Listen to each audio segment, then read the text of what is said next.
But truly strong leaders don't assassinate their opponents. Truly strong leaders don't use police and military to oppress people's voices. But truly strong leaders don't assassinate their opponents. Truly strong leaders don't use police and military to oppress people's voices.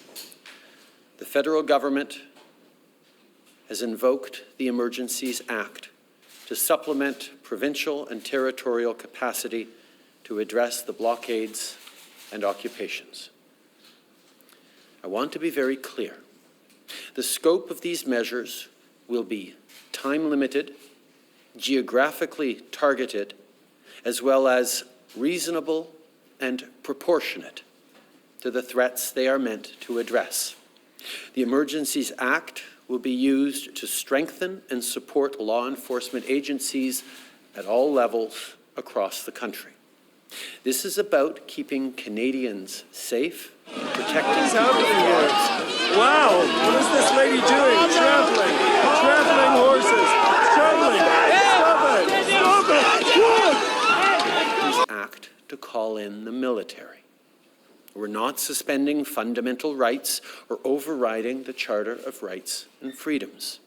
We are not limiting people's freedom of speech. We are not limiting freedom of peaceful assembly. We are not preventing people from exercising their right to protest legally. We'll always defend the rights of Canadians to peaceful assembly and to freedom of expression. That is a whole new history ready to be written. We can all get back. But using the Emergencies Act to deal with it was not justified. This is a huge victory for Canada and for everybody who cares about rights and freedoms. So it was a vindication as somebody who really believes in our constitutional rights and believes that for them to be meaningful, they need to be honestly grappled with. Justice Richard Mosley ruled that the federal government violated 2 sections of the Charter. Freezing bank accounts was an unreasonable search and seizure, and the nationwide order to stop protesting violated the right to free expression. Putin pretends to be powerful, but truly strong leaders don't assassinate their opponents. Truly strong leaders don't use police and military to oppress people's voices. Ukrainians already won their freedom. They freed themselves from the shackles of Soviet oppression in 1991.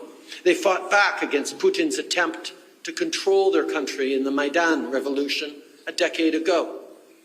And for the past 2 years, they have given their everything to protect and defend their rights, their land, their democracy.